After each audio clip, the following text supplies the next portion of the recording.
Parmi les grandes tendances, à mon sens, qui ont impacté favorablement l'intégration sous-régionale, il y a eu ce développement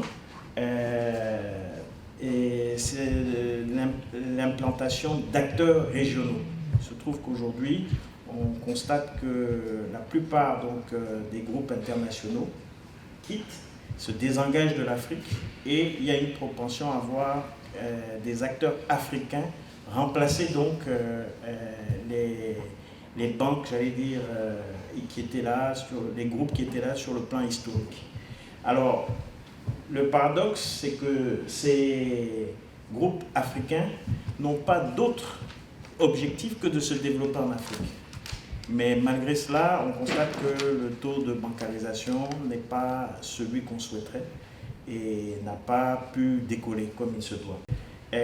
Avéré et aujourd'hui le secteur est consolidé autour d'une dizaine de groupes qui sont essentiellement des groupes africains, soit d'Afrique du Sud, Maroc, soit d'Afrique du Sud, Maroc, régionaux, et certains d'entre eux sont aujourd'hui cotés, donc avec un tour de table qui va se diversifier. Deuxième élément, c'est que le secteur s'est fortement consolidé. La consolidation a un aspect positif. Ça permet de pouvoir faire face à des transactions d'envergure au niveau régional, donc participer à des projets régionaux, les projets d'énergie, les projets de transport qui se sont faits au travers de syndications et profiter aussi de tous les flux financiers autour de cela. Et ça permet une collaboration plus importante de par cette consolidation, une collaboration plus intense donc, des acteurs. Ces acteurs vivent ces derniers temps sous une contrainte des banques centrales pour respecter une réglementation extrêmement stricte. Effectivement, dans le courant du désengagement des acteurs internationaux, aujourd'hui, nous n'avons plus de relais pour être, j'allais dire, connectés à l'international. Donc la seule issue qui nous reste, c'est d'avoir des bilans j'allais dire, parler le même langage que les banques qui sont au niveau global. Donc on doit respecter aujourd'hui des normes prudentielles, BAL 2, BAL 3, alors même que nous sommes dans des économies, j'allais dire, qui ne sont pas balisées. Ces réglementations extrêmement contraignantes ont un avantage, c'est qu'elles permettent d'avoir une lisibilité et de montrer que le secteur est solide, le secteur bancaire est solide, mais à contrario, nous avons la problématique aujourd'hui de ce que nous sommes donc sur un secteur où il nous faut contribuer à financer l'économie, prendre un certain nombre de risques, et aujourd'hui ces éléments-là ne sont pas de nature à encourager les acteurs du secteur bancaire à prendre plus de risques. Autre dernier point sur les tendances marquantes et qui sont pour moi des tendances majeures, c'est l'apparition des services financiers mobiles qui viennent donc pallier aux faiblesses structurelles donc, du secteur bancaire et nous permettent donc d'ouvrir une lucarne sur la capacité à apporter au travers donc, du système financier plus d'inclusion financière. Malgré ça, le taux de bancarisation n'atteint pas les 15%. Donc, alors même que nous sommes en train de vanter un secteur dynamique, un secteur qui s'est régionalisé sous l'impulsion d'acteurs africains qui aujourd'hui n'a rien à envier avec d'autres banques à l'international, nous nous retrouvons un peu dans j'allais dire, un manque d'efficacité opérationnelle qui fait qu'aujourd'hui, si on veut être rentable, nous ne pouvons pas rester dans le même paradigme. Donc tout repose sur la banque. Les banquiers à un moment étaient contents, mais dès lors qu'ils commencent à recevoir les critiques, ils commencent à comprendre qu'il faut expliquer qu'en fait, un secteur financier ne peut pas reposer uniquement sur des acteurs bancaires. Donc là aussi, il y a un travail à faire pour que, sur le plan de l'intégration régionale, on ne perpétue pas cette faiblesse qui est une contrainte, parce que le secteur est très peu diversifié.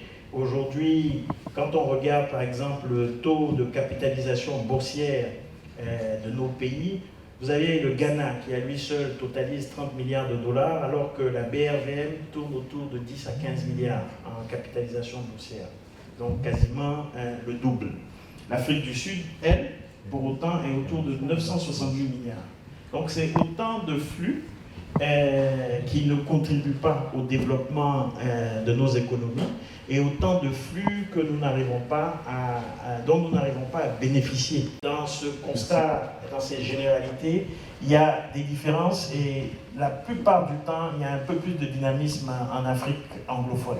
Lorsqu'on prend aussi le ratio du crédit du secteur privé par rapport au PIB, crédit au secteur privé ramené au PIB, on se rend compte qu'aujourd'hui, la moyenne en Afrique subsaharienne est entre 20 et 25%, alors que la moyenne de l'OCDE est autour de 140%.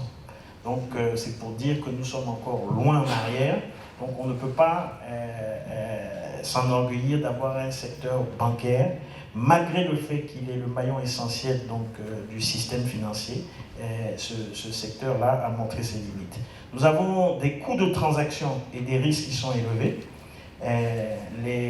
C'est important à le noter. Lorsqu'on voit tout ce qui est aujourd'hui facturé aux clients, pour nous qui avons participé à toute cette vision de régionalisation, l'effet c'était de profiter des économies d'échelle, mais on s'est retrouvé pays par pays avec des réalités qui font qu'aujourd'hui, c'est vrai, nos groupes sont rentables, mais nous n'arrivons pas à faire profiter à la clientèle de transactions qui sont moins chères et avec un crédit qui est à des taux intéressants. Donc voilà un autre élément. L'autre élément qui impacte négativement aussi et qui est important à savoir, c'est la rareté du refinancement interbancaire.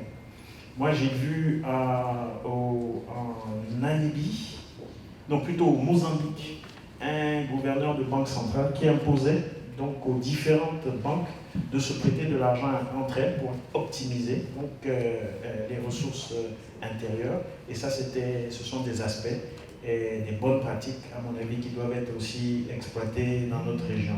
La rareté du refinancement interbancaire fait que la majorité des banques se financent uniquement par les dépôts. C'est une limite. Et c'est archaïque même qu'aujourd'hui on puisse en être encore à ce niveau-là.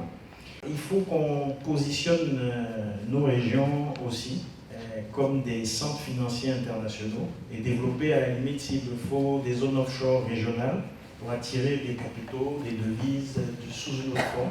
Il ne faut pas avoir peur de le faire. Il ne s'agit pas de créer des paradis fiscaux, non, loin de là, mais je veux dire aujourd'hui à l'échelle régionale, pourquoi ne pas avoir une place comme Maurice dans nos zones, dans la zone CEDEAO, on peut choisir une ville. Lomé me semble être la ville, c'est pas parce que Pascal est à côté de moi, historiquement, Lomé est une... peut être, et puis mon grand frère Kako est là. Mais ma proposition majeure, et peut-être que je vais choquer, pour moi, elle repose autour de la technologie. C'est-à-dire qu'aujourd'hui, je vois ce que la technologie est capable de nous apporter déjà sur le plan de l'inclusion financière. Aujourd'hui, on peut, avec les nouvelles technologies, avec les services financiers numériques, à mon avis, les services financiers numériques peuvent nous aider à mobiliser déjà l'épargne intérieure d'une manière plus efficiente, plus rationnelle et aussi plus inclusive. Donc ça, c'est important parce qu'on ne peut pas développer un secteur bancaire sans mobilisation de l'épargne intérieure, quelle que soit l'intégration qu'on pourra avoir. Je pense qu'en la vérité, nos ministres des Finances, de l'économie et des finances, doivent être aussi des ministres de la transformation numérique, de la transformation digitale, on va appeler ça comment, mais ça doit revenir au ministre des Finances et de l'économie parce qu'il va être le premier à profiter de cela. Dans un premier temps, outre les aspects d'inclusion financière, outre les aspects donc, liés à la mobilisation de l'épargne, il y a toute la question liée à la mobilisation des ressources intérieures pour la parafiscalité. Et plus on pourra arriver à une cashless économique, parce que j'ai été aussi dans le privé, j'ai été en cabinet lorsque j'étais à la primature. Bon, c'est pas facile de diriger. C'est vrai que quand on est de l'autre côté de la barrière, on se plaint des politiques, mais j'ai vu que c'est pas évident. Si on ne change pas les modèles économiques, si on ne revoit pas le paradigme, peut-être donc au travers de la technologie et du numérique, en essayant de transformer nos économies de manière digitale, parce qu'on voit un réel impact. Aujourd'hui, vous avez la capacité, avec la bonne information, de savoir prêter, puisqu'aujourd'hui, l'un des problèmes des prêts, c'est l'asymétrie d'information.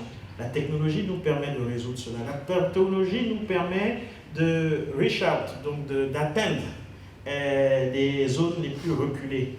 Aujourd'hui, en toute sécurité, quel que soit ce qu'on veut dire, nul parmi nous n'a imaginé qu'il y allait avoir un développement aussi fulgurant du mobile money. Alors que le mobile money n'est qu'un pan de ce qu'on peut faire. Aujourd'hui, les modèles fonctionnels en termes d'épargne et de crédit sur le téléphone existent. Et moi-même qui vous parle et qui suis un féru et qui vante ce modèle et qui me bat en interne pour développer cela, j'ai un compte mobile money à peine depuis un an. Donc je veux dire, alors même que les populations rurales, qui sont des populations qui n'ont pas cette capacité, elles ont pu le faire. Donc dernier mot, je pense qu'au travers donc, de la technologie, nous pouvons y arriver, nous pouvons aller vers plus d'intégration, et peut-être pour réconcilier Kako et ses grands frères, on peut imaginer éventuellement la crypto-monnaie africaine consolidée autour des échanges commerciaux pour éviter, chacun viendra se connecter et puis ça évitera les débats du franc CFA, de l'écho, de ceci. Peut-être que c'est une avancée pour être pragmatique. En plus, cela adossé avec des technologies comme les blockchains, on peut dématérialiser un certain nombre d'actions qui peut permettre aussi d'accélérer les échanges. Je crois que ce n'est pas une vue de l'esprit, ça se fait, ça se réalise et pourquoi pas en Afrique.